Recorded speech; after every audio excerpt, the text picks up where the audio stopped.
I have decided to transcribe my father's journal. I figure it'll help me understand what was happening to me and what is now happening to everyone in my neighborhood. My dad was a quiet, reserved, and no-nonsense kind of guy.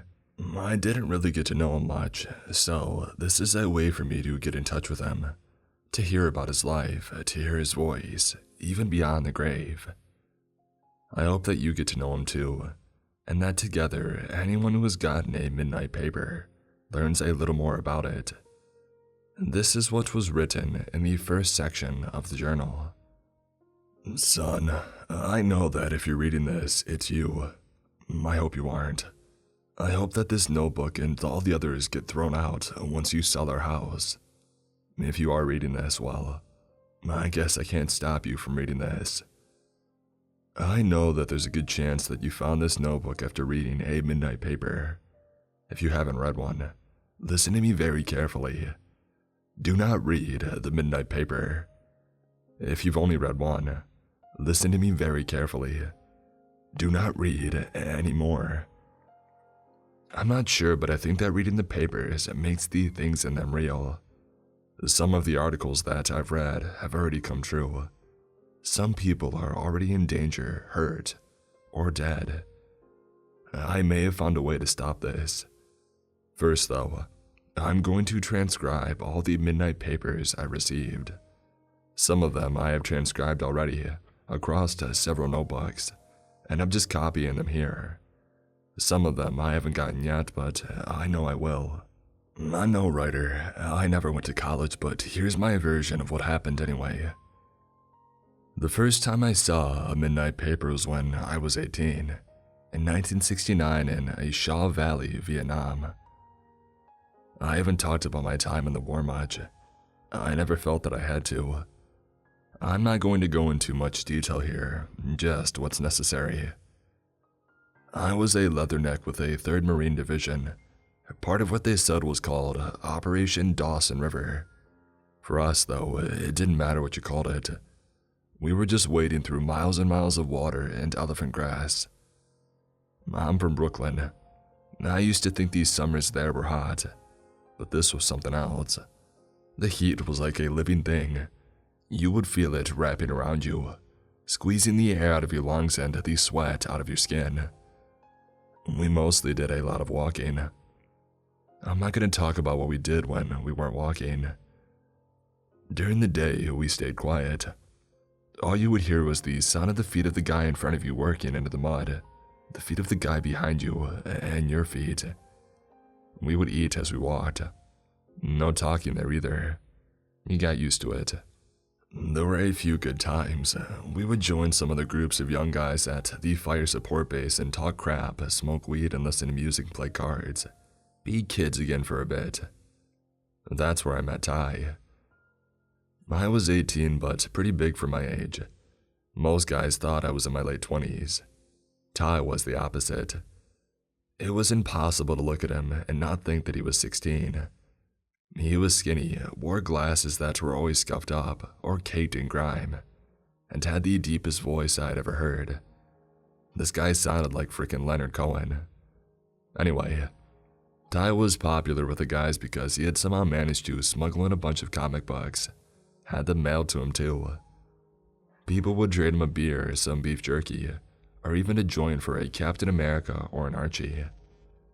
Most of the time, people would pretend to be older than they were, would pretend that they were men and not boys.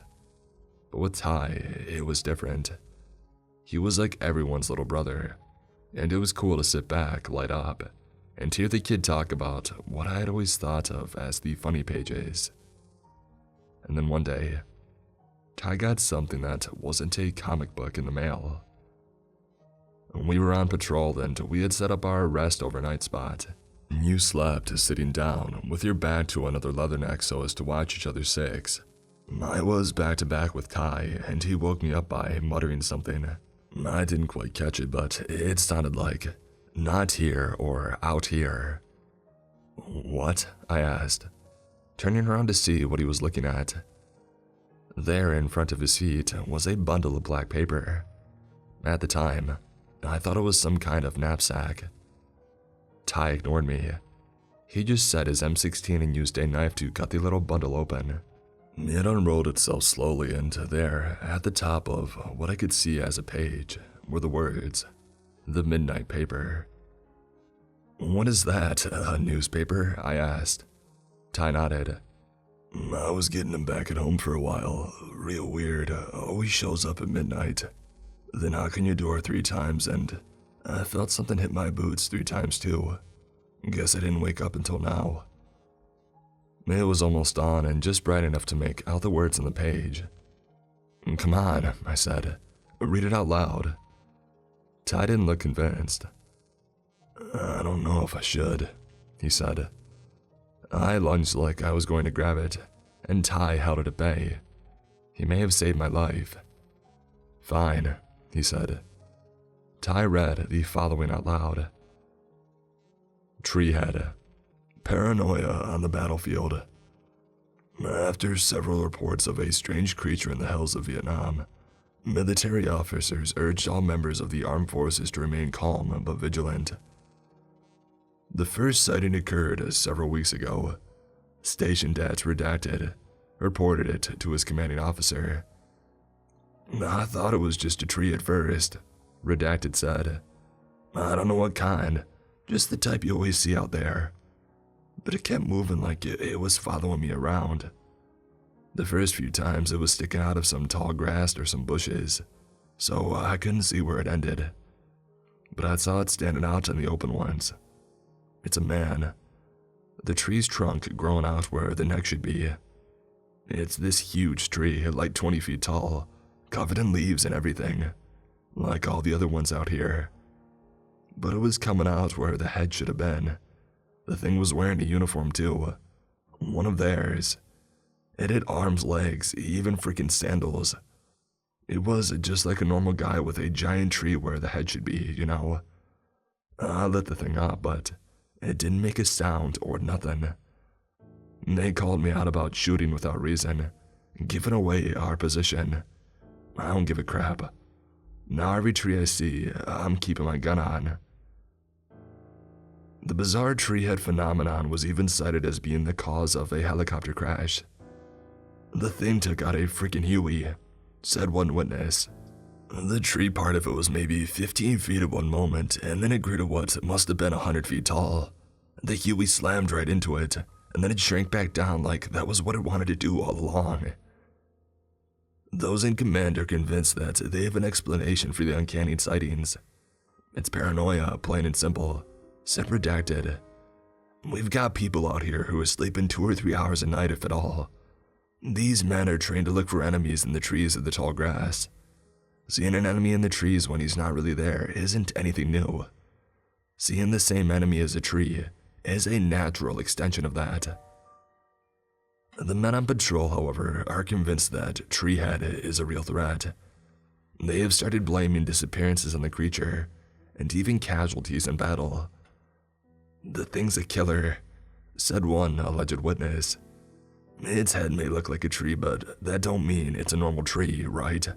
Indeed, there have been reports that during a firefight, the creature known as Treehead alters its tree in all manner of deadly ways, all to defend the Viet Cong. Some men have reported seeing the branches of Treehead's head extend and skewer men. Some have reported witnessing Treehead grow vine-like protrusions to lift men who wander too close to it, swallowing them into its leaves so that they'll never be seen again. Still, other witnesses have reported a Treehead showering troops on patrol with strange spores. The men covered in these spores have all been killed within a few days, always by incoming enemy fire.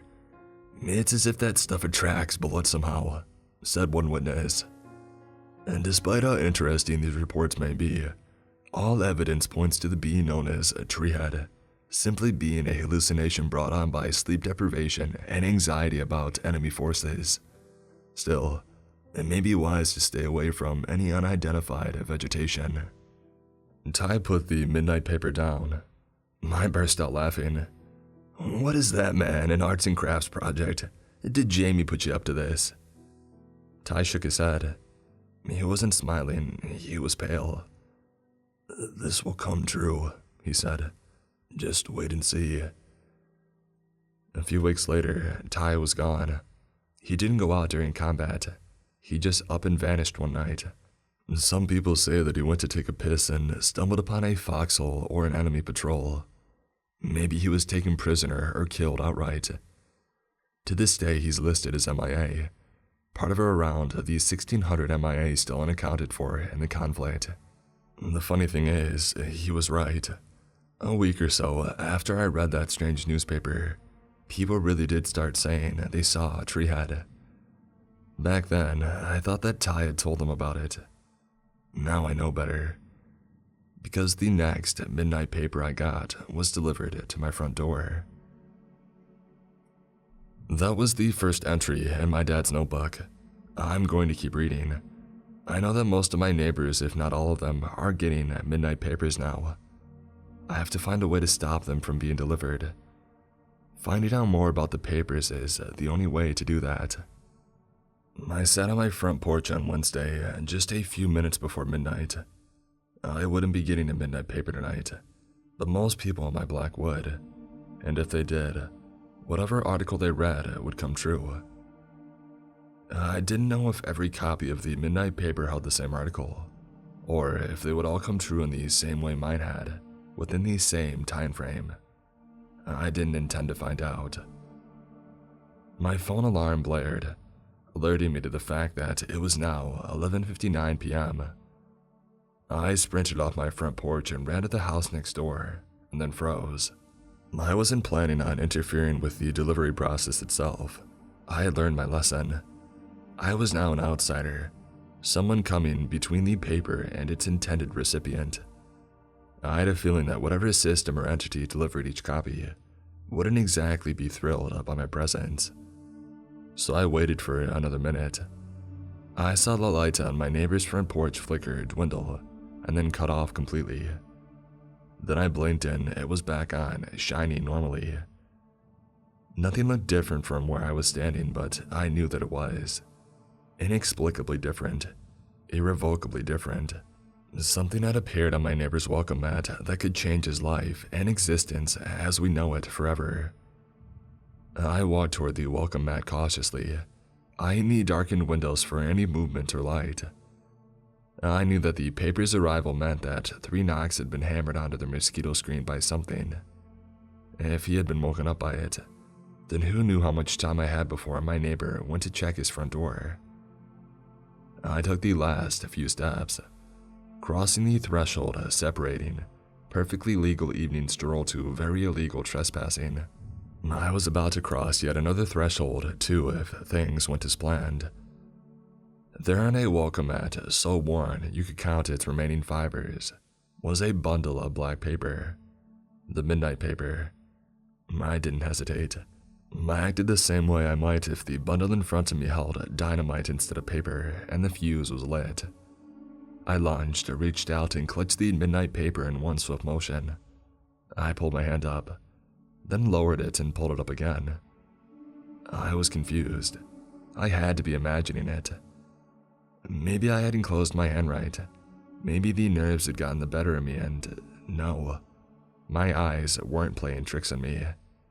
My hand was empty. I reached for the paper much more slowly, making sure my fingers were dropping as close to the welcome mat as possible. I focused, guiding each trembling digit toward the black bundle, planning out their trajectory and imagining them closing around the paper, as if I were moving my hand for the first time. Then my fingers went through it, through the paper, as if it were a trick of the light, as if it were made of shadows, as if there was nothing there, nothing solid anyway. I bolted, practically throwing myself off my neighbor's porch and retreating to the safety of my parents' house. It didn't let me grab it. It didn't let me take it. It didn't let me stop it. And I was pretty sure I knew why. That midnight paper wasn't meant for me. It was meant for my neighbor. I collapsed onto my dad's chair. In front of me, already open to the next entry, was his journal. I had to read more, to find out more, because my dad said that he may have found a way to stop the midnight paper. But most importantly of all, I had to keep reading because my dad hadn't stopped the midnight paper. This was what was written in my dad's handwriting. I made it through Vietnam somehow. This may not mean a lot to some people reading this, but it sure as shit meant a lot for me. I saw kids who were smarter than me, better than me, more there than me, meant for more than me, cut down, tossed aside, blown away like chunks of pointless meat. They call it survivor's guilt, but I always thought that was stupid. I didn't feel guilty about living through all I had. I felt lost, like a piece of flotsam that drifted in just the right way to find its way ashore. A piece of flotsam that had survived when hundreds of pieces around it had been crushed, burned, or swept under by the wreckage of a gargantuan ship. I'd call what I felt survivor's anger, survivor's indignation, survivor's haze, anything but guilt. I went back to the States. I heard that some vets were offended by the way that they were received.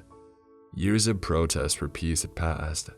Years of people claiming that we were a cruel machine spewing napalm and automatic gunfire, and reducing a people and a nation to nothing. That we were the bad guys. We were a giant boot on the throat of a tiny nation.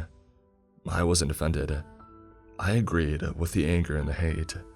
I knew that I was a cog in a cruel machine. I knew that I was partly to blame. I didn't feel guilt. I felt shame. There's a difference. I didn't turn to drugs like some of us did, but I guess that's subjective. I didn't go home. I went to the place where I was born. There's a difference. I didn't stay anywhere for long. There was something missing everywhere I went. I avoided people. They asked too many questions, cast too many looks. Until I found her. She had a flower's name and she reminded me of one. She had the same kind of innocent wisdom I attributed to everything in nature. I saw flowers in Vietnam that were less colorful, less forgiving about our trampling boots and our fire and our filth than she was. I met your mother of all places at a bus stop. She had asked me what time it was. I said I didn't know and she smiled. She was too kind. A few years later, we had managed to scrounge together enough and save up for a house. Her parents had helped. It wasn't just that they were better off than mine. They were. The fact that she still talked to them didn't hurt. The day you were born, I felt more pride and more shame than I had ever felt in my entire life. You were so clean, so new, so unmarked by the filth and the cruelty of the world. I felt like something vile, evil, dirty, tired. I wanted to run away and leave you and your mother to share your light. But I stayed, because you were so bright you pulled my darkness in. I didn't talk to you much, because I thought my words would poison you, that they would echo in your tiny head and become part of your own. But I loved to hear you talk, loved the way you strung ideas together. So when your mother told me to tell you a story, to be more involved with what you were so quickly becoming passionate about, I told the only one that I knew. I told you about the midnight paper. I had told your mother first, years before, but when I told you, it felt more final. If you ever have kids, you'll know. Every word you speak to them feels heavy, like it's made of iron. Like iron, it would leave a mark. So I sat with you in my office and I let you in. You liked the books and the pictures. You explored the room the same way someone would explore an uncharted cavern. Like a cavern too. It was dark and filled with danger. I made the midnight paper sound like something magical, like something exciting. You get it without wanting to, I said. It just finds its way to your front door. It's delivered to only some homes at midnight. On the dot. You get 3 knocks on your door and it's there. It just shows up. You like that part. Heck, you like the whole story. Your face lit up like in a way I had never seen when you were with me. You got that way whenever your mother talked to you. I must have told you about the paper over a dozen times before it happened. One night, as I was filling your mother in on what you and I had talked about, we heard 3 knocks on our front door. I ran toward it. I didn't have a gun in the house, and I almost regretted that there. There was nobody in the peephole, so I opened the door. There on a welcome mat was something I would recognize anywhere. A bundle of black paper, exactly like the one Ty had gotten. I brought it inside and tossed it onto my desk. I cut the twine and the paper unrolled itself like a half-dead bug. I saw a header written in blocky white letters, the Midnight paper. I couldn't read anything else, because there was nothing else. Below the header was just a heap of garbled text. I couldn't grasp it. No matter how I turned it around in my mind, it was as if my eyes had slipped off of the edge of the words. I was going to throw it out, but then your mother walked in. The knocks had startled her. My behavior had terrified her. So she looked and read a few of the words out loud. My eyes went wide, unbelieving. She could read the paper. I couldn't. I didn't get it then, but I do now. She was the intended recipient, not me. Every particle of the paper was meant for her. After a little convincing, your mother agreed to read the article out loud. This is what was written on the page. Guess, board game blamed for homicides pulled from shelves. What did the person across from you have for breakfast? What's the person next to you hiding in their pocket? Who is that knocking on your front door? Guess. These words, printed on a white cardboard box, greeted shoppers perusing these shelves in the weeks before Thanksgiving. It seemed harmless, said a shopper who witnessed one of the boxes. My family doesn't really play board games, so I didn't consider getting it. Thank God I didn't. The cover of the cardboard box depicts a smiling family sat around a dining room table, and between them is a white game board. A series of black and white squares line the edge of the board, forming a wide rectangle inside which sits a single deck of black cards. There are game pieces populating several of the squares. Each is a rough plastic depiction of a human being. There is a pair of black dice in the hand of a smiling woman, presumably the mother of the Too Happy family. The families who played the game for real were anything but happy. The rules are simple. The instruction booklet proclaims. Each player picks a single game piece and places them in the starting square, at one corner of the board. This is also the final square. The aim of the game is to move around the board and to be the first player to reach the last square. The game is played by rolling the die and moving the number of squares corresponding to the die roll. Upon moving to the correct square, a player must draw a single card from the top of the deck in the center of the game board. On each card is a fun prompt to guess something about one of the players in the game. For example, one of our 100 cards reads, "Guess what your daughter did with her boyfriend on Friday." If you guess correctly, you can stay in the square your game piece landed in. If you guess incorrectly, well, shucks. You gotta move your piece back to the starting square. The game doesn't end until all the pieces move to the final square. After not being seen for several days, police officers performed a wellness check at the redacted residence in Redacted. What they found inside the family's home was nightmarish, to say the least. The family was found sitting around the dining table, said an officer from the police department. They had been dead for several days. There were several weapons in the room, mostly gardening equipment and knives from the kitchen. The board game itself appears to have been placed clandestinely in each store, with barcode stickers identifying it as another game the store had in stock. The manufacturer of the game is unknown at this time, but there appears to be a great deal of effort and money expended in the game's creation. None of its elements are cheap or shoddy in the slightest. The prevailing theory of the local law enforcement is that the game provoked them into attacking each other, said Dr. Redacted, a local psychologist who was consulted regarding the grisly scene. But that explanation doesn't satisfy me, or anyone who knew the family involved. Nobody in their right mind would have followed the game's directions, no matter how angry they may have gotten with each other. The directions that Dr. Redacted is referring to were printed on each of the guest cards in the game's deck. The cards started out harmlessly. The first read, Guess the size of the shirt the person on your left is wearing. The next card, however, was already delving into controversial territory. It read, guess how much the little shit on your right stole from your wallet. The cards got worse and worse. Guess who the pig in front of you is screwing behind your back.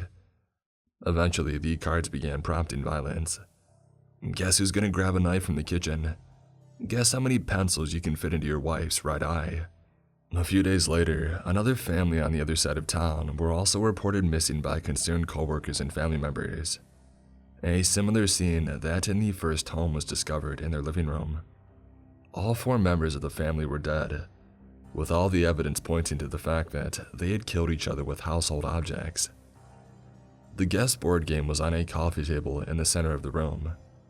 There were several cards tossed on the bloody carpet, each containing violent directions. One read, guess how many shots of drain cleaner it takes until your mother collapses. I believe that there's a very simple explanation, said Dr. Redacted. It is very likely that the game was placed in these shops and then observed by its creator or creators. Once a customer had purchased it, they were followed home. One or more perpetrators forced the family to play, most likely while threatening their lives with a firearm. This is the only explanation for seemingly normal families to attack each other in such a bad way. There is no evidence to support that theory, Chief of the local police department stated. There were no signs of forced entry to any of the homes. There is no forensic evidence to support the presence of anyone, except for the family members being at the scene. I'm no psychologist, but I would never do those things to any member of my family, even if someone was holding us at gunpoint. There's a third explanation, one that is often espoused online. A supernatural explanation. What if the people who play the game absolutely have to guess? Wrote one anonymous online user. What if their guesses actually come true somehow? What if you guess that someone will go to the kitchen to grab a knife? Then that person is forced to move in to do what you said.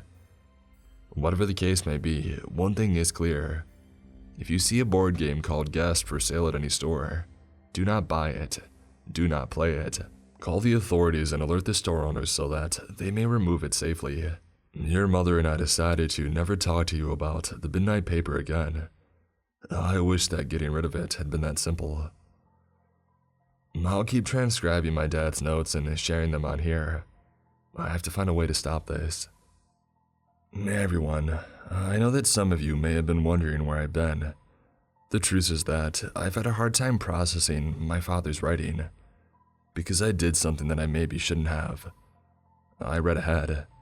I'll do my best to transcribe his writing, though I know that it'll be hard to relive the events that he describes. Here goes nothing. After my failure to grab the Midnight paper from my neighbor's porch, I decided to hold off on trying to interfere with the paper for a while. I felt like it knew me somehow. It knew that I had tried to stop it before, and I was trying to distance itself from me as a result. My only course of action right now is to keep reading and see if there are any clues in my dad's journal that may help me understand the paper more, and maybe find a way to stop it. This is my father's next entry. Your mother and I sat on my office, the Midnight paper sitting between us. You can't read it, she asked. She was incredulous even then, even when I had told her about Ty's paper in Vietnam. I think that she thought that I had made the whole thing up, that I had made a copy of the paper to scare her or something. I wish that I had. I looked at the page in front of me once again, just to humor her. Once again, the words were all jumbled up. All I could make out was the header. I can't read it, I said finally. I'm not making it up, I really can't. Well, who delivered it then? She asked. There was a sly smile in her face as if she knew that that would stump me. It did because I didn't know the answer then. I still don't. No idea. You better not be pulling a prank on me. She didn't sound convinced though. There was something creeping into her voice then. Something like fear. Something like the cold realization that she knew me. That she knew that I would never write something like that. This is really effed up. The stuff about families killing each other like that. Who comes up with that? I shrugged. Who came up with Treehead? Ty said that it just shows up. He also said that the articles in it come true somehow. Now your mother was smiling again. It was the kind of smile that says, now I know you're pulling my leg. But I wasn't smiling. I hadn't stopped pacing since she had read the article out loud to me. She had only seen me like that on my bad days, on the days that I get to thinking about Ty and the rest of the guys that we lost in the jungle, about how it could have happened to me. We didn't talk about the paper much after that. We just rolled it up and tossed it into a plastic bag with the rest of that day's trash. And we were busy then. It was easier to forget things. You at school, we at work. We all brought work and worries home. Now that I'm alone and no longer working, it's different. It's as if all I do is think, all I do is remember. I wish that I could forget. I wish that this dang house wasn't so empty, so prone to echoing my thoughts and my memories and throwing them back at me. But it's better that you're not here. It's too dangerous, because I've been getting the paper too. A few days after we had thrown that first paper away, your mother and I were lying in bed. This may come to a shock as you, but we didn't exactly go to bed at 9 p.m. like you did. We had a little TV set in our room, which I'm sure you've forgotten. Your mother loved watching movies. She had seen me the hundreds of VHS and beta. Sci-fi movies were her favorite. Anything with aliens in space and laser beams. She would sit there staring at the tiny screen with a cigarette in her hand, with this little smile on her face. That's cool, she would say. And I would turn around and there was a guy with a laser sword or a guy in a robot suit. I wish I could remember her like that forever. I wish that she had the volume up too loud. Loud enough that we would never have heard the knocks on our front door. But she wouldn't do that, because you were sleeping in the next room. And so we heard it. It was impossible not to. Whoever was knocking, it was like they knew exactly how to hit the door so that we would hear it in our room. I don't know if you heard it in yours. I hope that you didn't. Your mother wanted to call the cops. She thought that the paper was being delivered by someone who was dangerous. Someone who wanted to scare us. I know that she was right. We decided against calling the police. If they couldn't read the paper like I couldn't, they wouldn't be as alarmed as we were. I didn't know what to do. I wanted to throw it away, but your mother said that we should read it. That it might give us some insight into who or what was doing it. If there's a reason they're targeting us, we might find out by reading it. I agreed. Part of me was curious too.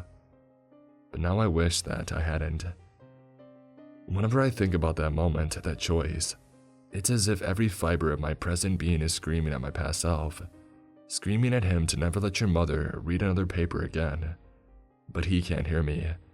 So I remember myself opening the door, bringing the paper inside, and handing it to your mother. We sat in my office. The door had a lock, and as soon as your mother and I were both in, she had locked it. Even then, it was as if we knew that this was dangerous, that you could never get involved with it. Why we knew that and still kept going is a mystery. Maybe that's how the paper works, how it grabs people and pulls them in. Curiosity can override common sense if something is intriguing enough. Your mother cut the black strings holding the paper together and we watched it unfold itself slowly. She grabbed it, held it under the lamp on my desk, and began reading. Strange news broadcast reported on a local cable. Local cable companies and Redacted are stumped after reports of a strange news broadcast appearing in places of Redacted news. Viewers reported that this broadcast appeared after a regular commercial break, right in the time slot usually reserved for Redacted news. It looked like a normal news broadcast at first, said a local resident, but I knew something was weird when the anchorman was different. Redacted had been on the air for years. The guy's a local legend, and the logo was different too.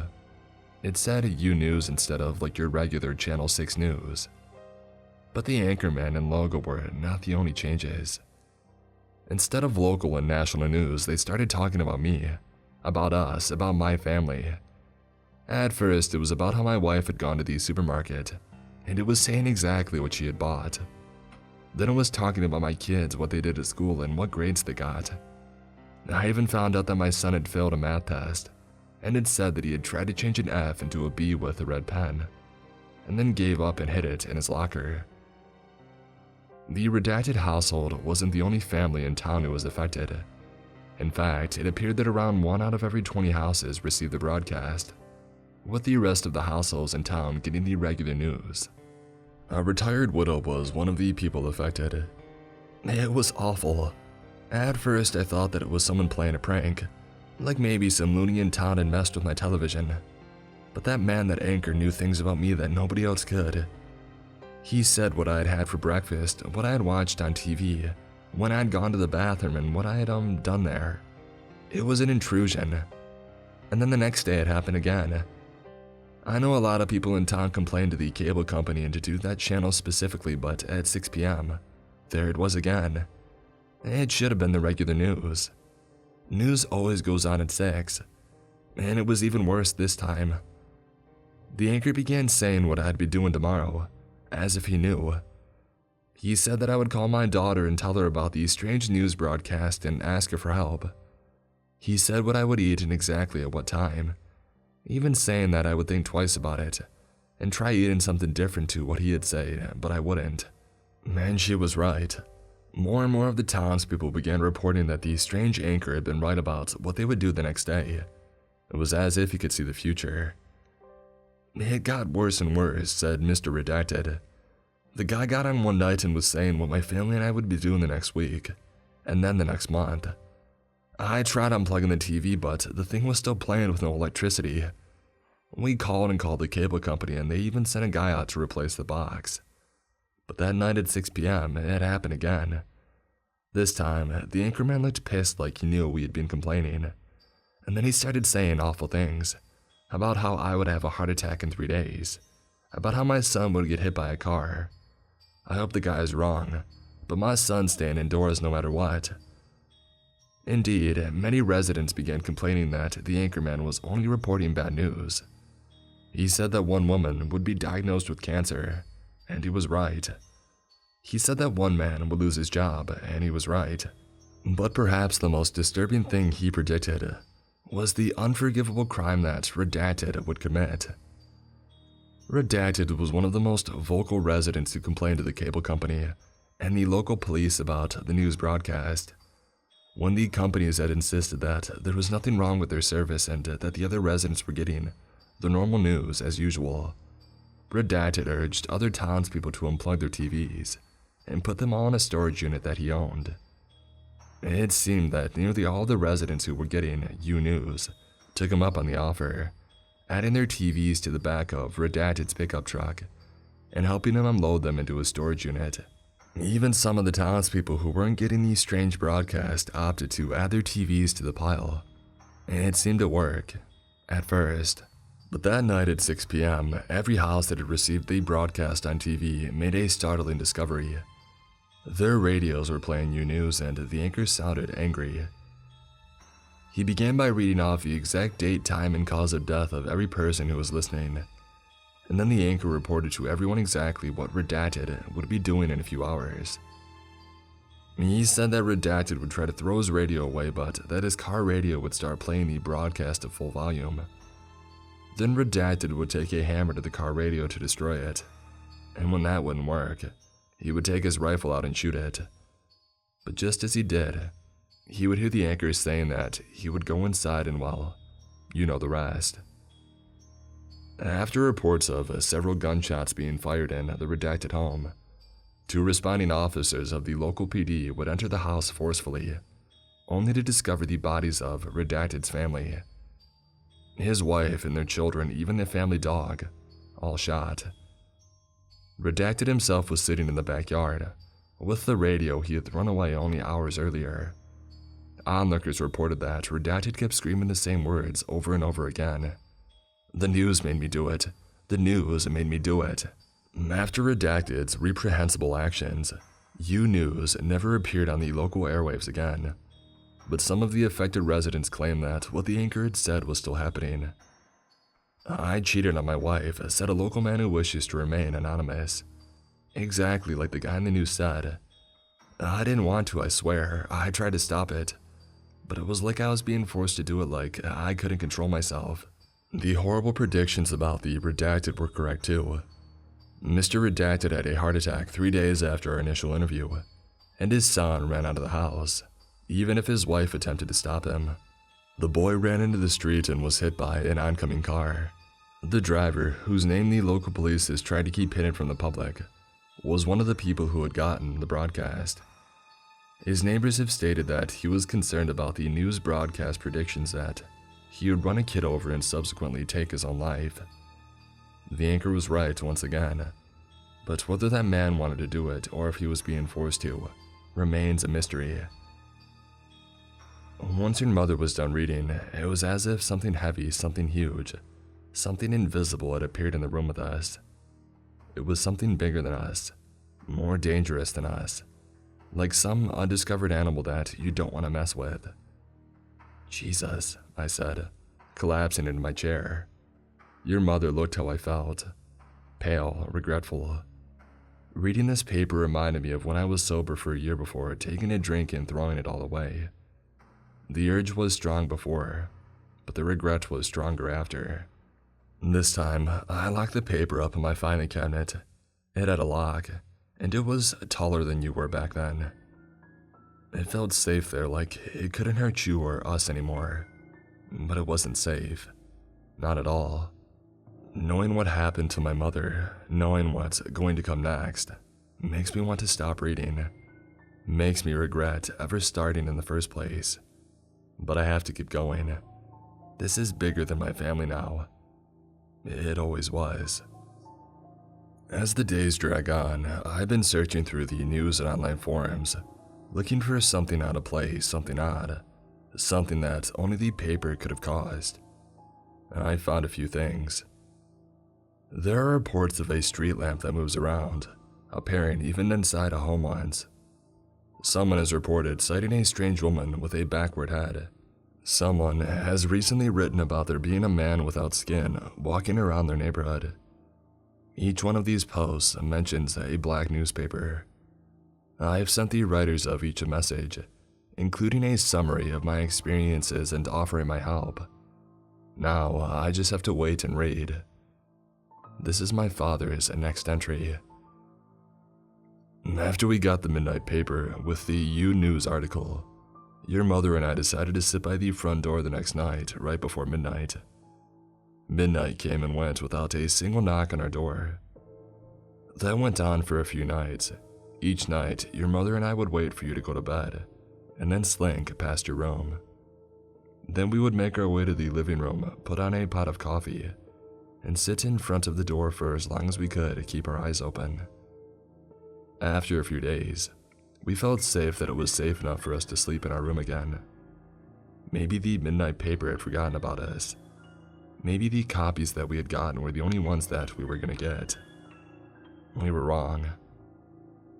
One night after we were already in bed, the knocks came once again. Once again too, it was midnight. Your mother had been brushing her teeth. I remember the look of shock on her face. Her mouth wide and full of foam as she attempted to say something. But then she spit and tossed her toothbrush in the sink. "It's back," I said.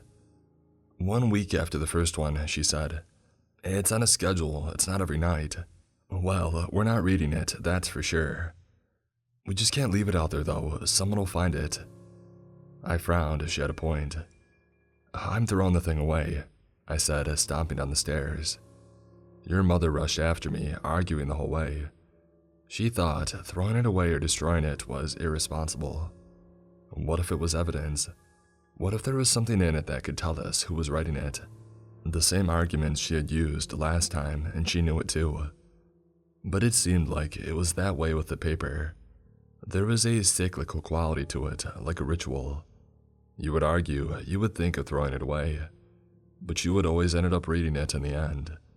Well, not that time. That time, I was going to toss the thing in the storm drain. I looked through the people. Nothing, no one. So I unlocked the front door and stepped outside. There on our brand new welcome mat was a rolled up bundle of black paper. I leaned over, lunged for the paper, and grabbed it. At least I thought I did. My hand was closed and there was nothing in it. Your mother was behind me at the door. She had been in the process of telling me not to throw it away, but the words died in her throat, because she had seen what I did. I reached for the paper again, taking my time. I wanted to make sure, I wanted to see it happen. My finger reached the black paper, but then kept moving through the paper, as though there was nothing there. Holy shit, your mother said. She never cussed. Holy shit, I said too. Let me try. I stood up and stepped to the side. Your mother reached down and closed her fingers around the paper and pulled it up. She was holding it like there was nothing wrong with it. Okay, she said. We can't throw this away. Fine, I said, but we're not reading it. We're locking the thing away in the cabinet. She nodded. Just as we were moving back in, I reached for the paper and touched it. Something had changed there. I didn't know back then, but I think I do now. The midnight paper is alive somehow. It knows what you want to do with it, and decides whether or not to let you. It didn't want me to toss it into the storm drain, but I guess it didn't mind being put in a drawer though. I held the paper in my hand and dropped it, rolled up as it was into the filing cabinet drawer, and then I closed it and locked it, taking the key. You were full of energy as a kid. You spoke so fast that we could barely understand you at times, only catching one or two clear words in a torrent of excited rambling. Your eyes were always wide, always shooting from one thing to the next, as if searching for something amazing that you knew had to be there. I don't know how you are now. That's my biggest regret. Whenever we went to any store, you would run past your mother and I, rushing through the automatic doors and sprinting toward the toy aisle. This time was no different. You ran past us and darted into the toy section. By the time we got there, you were already grabbing what seemed like dozens of boxes. Hey there, buddy, your mom said. I'll leave some stuff for Santa, all right? I don't believe in, you started. I raised my eyebrows. There were a ton of kids around you, and what you were about to say was sacrilege. You simply sighed and nodded. It took you an eternity to put everything back where you had found it. I'm glad it did because it gave your mother and I time to find it. There, next to Life and Clue and all the other board game usual suspects, was something new but familiar. A white cardboard box depicting a happy family sitting around a dining room table. Above them in black letters was a word that made my legs feel weak. Gas. Your mother and I shared a concerned look. You were almost done putting everything back. If you came over and saw us looking at a board game, you would want to get it. Even if we said no, you would remember it and you would ask your friends about it. You would definitely play it if any of them got it. I moved fast. I didn't want to touch the thing, so I grabbed a clue and used it to push the gas into the back of the shelf, and then off the edge. I heard the box clatter as it fell and became wedged in the negative space between shelves, where nobody would find it, hopefully. When you got back, we made up an excuse to go out of the store as quickly as we could without arousing your suspicion. That night, when you were already in bed, your mother stormed toward my office. She didn't have to say anything. I already knew what she meant to do. Wait a minute, I began. She cut me off. We're reading it. What? Why? Because it's coming true, she said.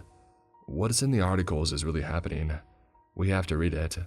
We have to warn people of what's coming next. We already know what's coming, I said. The news channel thing. Yeah, but we only know that because we read the article. Stop, hey, don't open that. But she was already unlocking it. What if it's something worse, she said, her eyes wide with panic. I had never seen her like that, not once, and I didn't like it one bit. What if reading it makes it worse? Makes it happen? If it happens anyway and we don't read about it, we don't know what to look out for, she said. Then she untied the twine and unrolled the paper, as if that had settled things. I sighed, turning around and locking my office door.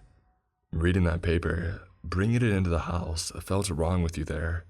It was like finding a loaded gun and bringing it indoors. When I turned around again, your mother was crying.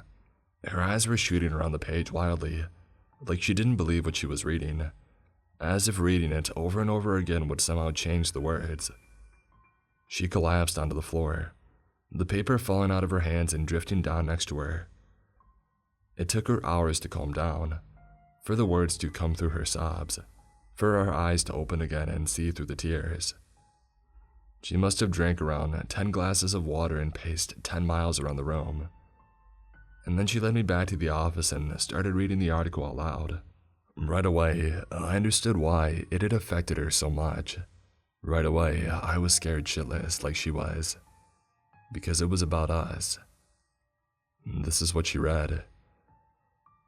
Ordinary mother slaughters family, takes own life. It was absolutely brutal, said a local officer. There was blood everywhere. Who would do that to a kid? To their own kid? Indeed, the officer wasn't alone. Several members of law enforcement and medical professionals could be spotted pacing outside the suburban home, looking lost, horrified, and nauseous. Just yesterday, the redacted home was a picture-perfect slice of suburbia. Now it's still cordoned off by yellow police tape, surrounded by half a dozen police and forensic vehicles, and filled to the brim with people in uniform. I just don't understand, said a neighbor. They're saying that she killed her husband and their son. It makes no sense. The neighbor who lives across the street from the redacted family had a similar reaction. We've never had something like this happen in this neighborhood. Never. We're decent people who just want a safe place to raise their families. This is a disgrace. Indeed, most people who have known the redacteds have similar reactions. They seem nice and normal, like the ideal family. There were no warning signs. Things like this happen from time to time, said Chief from the local PD. People just snap and take their whole families out. Unfortunately, it's something that's rare but not unheard of. In the wake of the brutal crime, the shocked community is already trying to move on. The older kids are already talking, so we're trying to take to our little ones first, says another local neighbor. How do you explain that though? How do you explain what you did to her own son and husband? We're thinking of saying that she had a drug problem or something. Maybe that'll be easier for a kid to understand. Most people in the neighborhood looked lost on that fateful day, standing in their driveways and front porches often in nothing but their pajamas, watching the police wheel the body bags away on stretchers, shielding their children's eyes. We hope that they find a way to understand what happened and are able to regain some semblance of normalcy. Your mother started crying again after she read it aloud. I wished I could have read it myself, that I could have spared her from reading it again, from me living those awful words. I tossed the paper and all the others in a garbage bag and walked it out to the curb. If the paper knew what I was going to do, it didn't try to stop me. We had already read it and the damage had already been done. I tossed the bag into the storm drain at the end of our street. I knew that throwing something in the drain like that was harmful, and I felt bad doing it. But there was no way I was throwing the papers away in the regular trash. They had done enough harm already, and the worst was yet to come.